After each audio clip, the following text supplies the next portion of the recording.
Assalomu alaykum.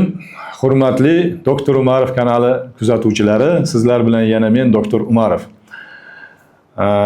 Asli detskiy xirurg bo'lganligim uchun, bolalar jarrohi bo'lganligim uchun, masalan ko'p savol berishadi-da, endi sunnat masalasi.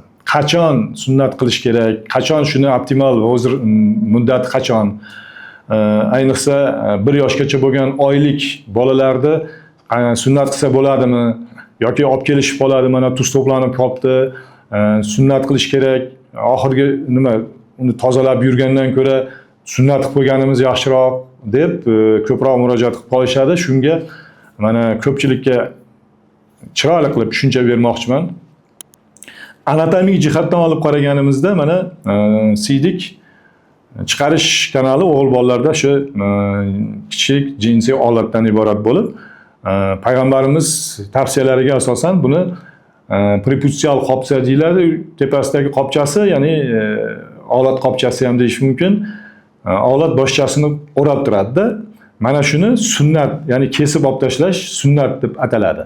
Ya'ni sunnat qilish deb ataladi. Endi buni qachon sunnat qilish kerak? 2 yoshdan 4 yoshgacha bo'lgan oraliq mana shu sunnat qilishda eng optimal, eng chiroyli davri hisoblanadi. Ayniqsa 2 yoshdan 3 yoshgacha juda ham chiroyli payt hisoblanadi. Endi oylik bolalar, ayniqsa yangi tug'ilgan bolalarda juda ko'p bolalarda bolam siyolmay qiynalyapti, bolam tuz to'planib qolibdi deb ko'rsatgani olib kelishadi. Juda ko'p holatlar sunnat qilib qo'yishadi. Sunnat qildirishadi. Ota-onalarda o'zida ko'proq shunaqa sunnat qildirib qo'yaversak-chi, baribir bir kun qildiramiz u degan holat bilan kelishadi-da. Endi qarang. Olat tagida mana qorin bo'shlig'ining eng pastki chanoq qismida, olat ichkarisida siydik qopchasi bo'ladi. Men bu gap nimani iloji boricha soddaroq tilda gapirishga harakat qilaman. Hamma videolarimda ham shunaqa sodda tilda gapirishga harakat qilaman. Sabab oddiy holat, oddiy odamlar tushunsin deb. Mutaxassis uchun hech qanaqa ma'lumot bermayman, bera olmayman ham, sabab u o'zi mutaxassis yetarli bo'ladi. O'shaning uchun e'tiborga olib qo'yasiz. Olat tagida siydik qopi bo'ladi. Endi tasavvur qiling, siydik qopi siydikka to'ldi. Bu ko'pincha chaqaloqlarda qorni dam bo'ladi. Qorni dam bo'lish oqibatida mana siydik qopini tagida to'g'ri ichak o'tgan. To'g'ri ichak, sigmasimon ichaklari o'tgan bo'ladi. Shuni tagida bo'ladi, ya'ni qopchasi bilan. Endi qorin dam bo'lib, ichak gazga to'lib turgan paytda, o'zi og'riq berib turayotgan paytda mana bu siydik qopi ham to'ldi. Ikkalasi bir-biri bilan kesishdi, bir-birini bosdi. Bu paytda og'riq paydo bo'ladi, bola yig'lashni boshlaydi-da. Shu paytda siyvorgandan keyin, ya'ni kichik hojatni bajargandan keyin, siygandan keyin bola tinchlanib qoladi. Bola tinchlanib qoladi. Mana shu holatda e'tiborga oling mana. Demak, ikkalasi og'riq paydo bo'lganda oldin yig'lab turib, keyin siyvoradi. Bu paytda hech qanaqa shu qorin damligini davolash kerak. Allergik enteropatiya deyiladi yoki disbakterioz deyish mumkin, yana bitta narsa, meteorizm deymiz, qorinda gaz to'planishi. Mana shuni oqibatida bo'ladigan holatda mana shu.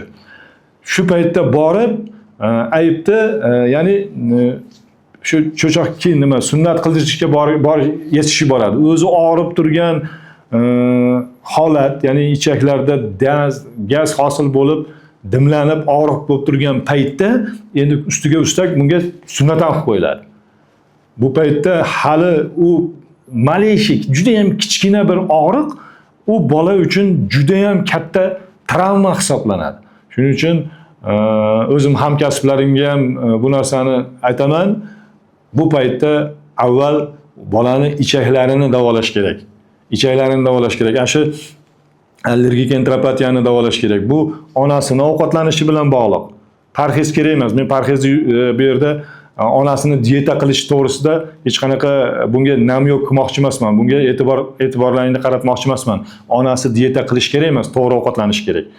Buni qanaqa qilishini alohida videolarda ham ko'rsatib berishimiz mumkin bo'ladi. Avvalo shu sunnatni oxirigacha aytaylik. Demak, siydik qopi bilan o'sha to'g'ri ichak o'rtasidagi to'qnashuv hisobida hosil bo'ladi. Endi mutaxassisga borib ko'rsatishingiz yoki o'zingiz ham ko'rishingiz mumkin. Siydik uchi agarda siydik qopchasi ozgina qaytarganingizda, switchni orqaga qaytarganingizda ochiq bo'lsa, siydik ravon ketayotgan bo'lsa, u yerda hech qanaqa tuz yo'q. Yana bitta narsa, o'sha cho'choqchasini uchida tuz, oppoq narsa ko'rinadi. Bu o'sha tuz deb qabul qilinadi. Lekin onasini noto'g'ri ovqatlanishini oqibatida qonda pH o'zgarishini hisobiga siydikda ham pH o'zgaradida, bu yerda cho'kma tushish tez nima bo'ladi. Hattoki o'sha oqqa o'xshagan narsalar toshga ham aylanishi mumkin. Endi onasini ovqatlanishini to'g'rilash albatta kerak. Ya'ni to'g'ri ovqatlanish degani ovqatlanish mahalida choy, suv, suyuqlik ichmasdan ovqatlanish masalasi bo'ladi. Mana unga ko'pchilik e'tibor bermaydi. Biz ovqatlanishda bizga kelgan bemorlarga og'zaki aytib ko'rdik. Ancha yillar avval. Hech kim amal qilmadi. Yozib berib ko'rdik. Faqat doktor buyurganligi uchun majburiyat sifatida qabul qilishdi. Majburiyat sifatida qabul qilishdi. Lekin uni mohiyatini tushunib yetmagungacha baribir to'liq amal qilisha olmadi. Biz shunday yo'l topdikki, bemor bilan yuzma-yuz suhbat davrida u bilan uni diqqatini shu o'zimizga tortgan holatda chizma ko'rinishda chizib, yozib, ko'rsatib berishda yo'lini topuvdik. Aynan ana shu vaziyatni ko'rgandan keyin, ya'ni o'sha holatni ko'rgandan keyin, bu biz uchun kerak ekan. Mana bu to'g'ri holat ekan. Bu yerda parhez emas, to'g'ri ovqatlanish qilishimiz eng muhimi ekanligini tushunib yetyapti. Aynan mana shu sunnat masalasida ham mana shu joyda juda ham ulug' bo'ladi. Ba'zilar, ayniqsa qiz bolalar bo'lsa, qiz bolachalar bo'lsa, chaqaloqlarda ham bolani qornini dam bo'lgan paytda, juda ko'p yig'layotgan paytda ko'proq nevropatologga borishadi. Qorin damlikni yo'qotish uchun babotik, esfumizan, yana boshqa bir shunaqa simetikon tarkibli dorilarni tavsiyasini olib, kuchli parhezga o'tirishib qoladi. Endi mana sunnat masalasini aytish jarayonida aynan biz hozir allergik enteropatiya deb atalgan hozirgi qorin dam bo'lishga sabab bo'lgan kasallikni davolashga borib taqalib kelyapti. Avvalo sunnatdan oldin shuni davolash kerak. Buning uchun murojaat qilishingiz mumkin. Ekranlaringizda mana telefon raqamlari ko'rinadi. Agar yaqinroqda bo'ladigan bo'lsangiz, albatta kelib suhbat olishingiz mumkin. Yoki telefon orqali ham maslahat beramiz. Shuning uchun faqat iltimos. Agar video ma'qul kelgan bo'lsa, like bosing, podpiska bo'lishni unutmang. Kimgadir yuborib qo'yish, agar ma'qul topsangiz, o'sha insonga yuborib qo'yishni albatta lozim toping. Salomat bo'ling, kelasi videoda ko'rishguncha xayr.